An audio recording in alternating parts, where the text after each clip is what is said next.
Welcome back to my reconstruction of the Villa of the Papyri in The Sims 4. I just wanted to make this video to show some updates I've made since I last showed this off. So first of all is I changed the color of these windows to a vivid blue instead of that brown color, just so it popped out a little more. I also added these columns to give it less of a flat facade and more of a dynamic space to look at. So we will now go inside and I will show you the updates I made to the inside. The first thing is, too far, is this. I did update the tile out here. I do just want to mention real quick the columns, as I made every effort to ensure that I chose painted columns rather than just plain white ones, which is hard to do in The Sims because there aren't a lot of options, but I did try the best I could to stay away from any just plain colors. Same with the inside.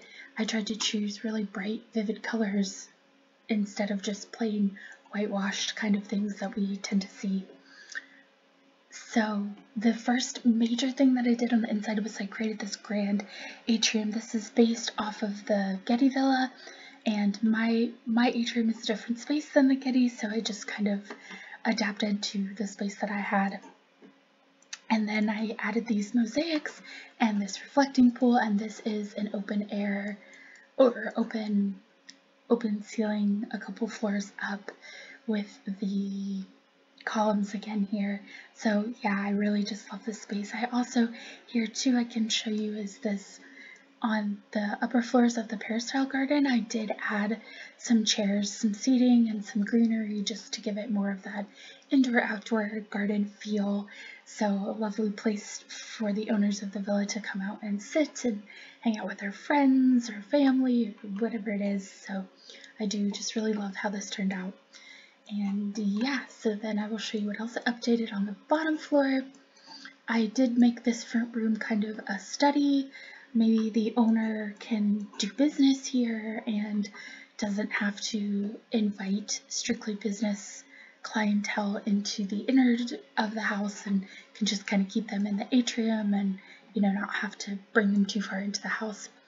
And then we'll go through the basilica again, just trying to make sure that the statues were as faithful as I could be within The Sims, and again, trying to stay away from those plain white colors and ensure I was choosing things that were not, that had paint on them.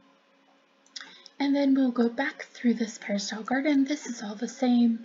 I didn't update any of this, but I have spent more time here. So the lemon trees are now in bloom, and then these trees are apple trees, so that is fun as well. And then we'll go into the library. I did update the mosaic. I just changed the aesthetic of it. I liked this way better after I made the mosaic in the atrium. And I wanted to show how I actually built these papyri cases, because these are actually, this is a treasure map, and then these white ones are actually university diplomas, and I access these by going into the debug mode in The Sims, which is just a cheat that you enter that allows you to see more items that are not normally available in the game. So if I go into build mode here, I can show you how I did this. These are half walls around these, and these are just tables, and I used the move objects cheat to move them into place and then to raise them up higher so I could stack them.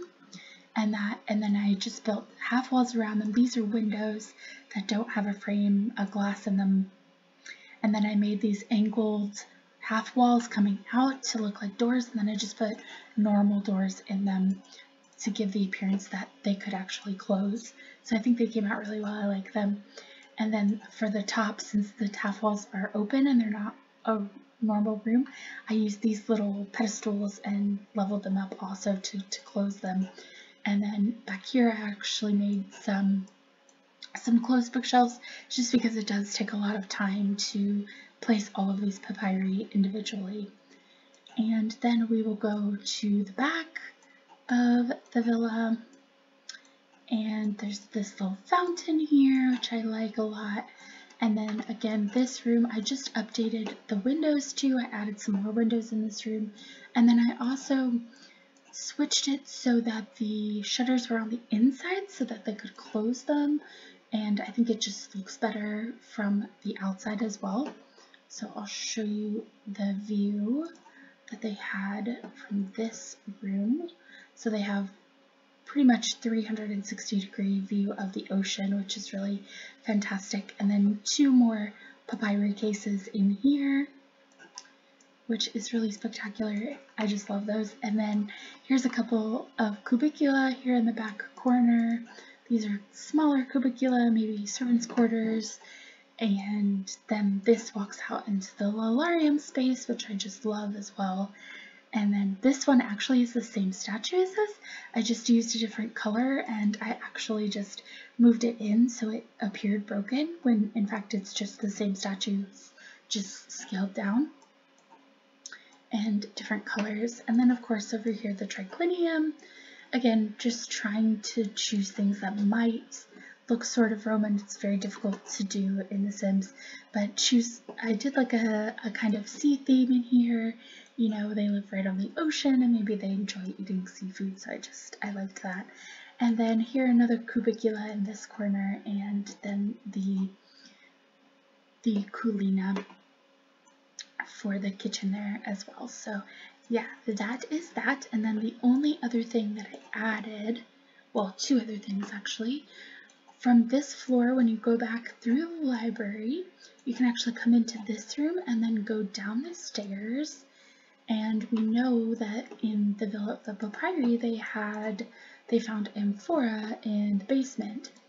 So I imagine, you know, maybe this is a working villa and they have that vineyard, and maybe they're making their own wine. And here, again, a bunch of amphora, or we can imagine they're amphora, ready and waiting to be sealed, and the wine aging there. So yeah, I really like this room too. And then behind this door over here, I did make a little treasure room. You know, maybe they're trying to hide their treasures, and there's some gold here and all kinds of different things that they might have been trying to save from the volcano, and also just, you know, hiding there from prying eyes. And then the last thing I'll show you is, well, this outdoor space, not quite the last thing. There's some people swimming in it. That's super fun. And then, yeah, just this outdoor space. I just added these columns. I didn't really change any of this, but just to get kind of a bigger view of it, or a closer view of it. And I put little towels here, just a really nice space for them to come and dry off maybe after they've been swimming. And I will show you this upper peristyle here.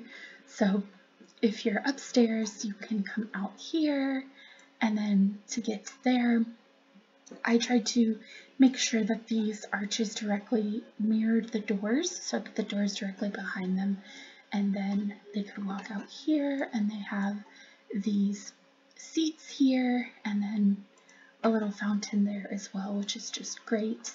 And yeah, that is pretty much everything, and that is the complete in-depth look at my reconstruction of the Villa of the Papyri.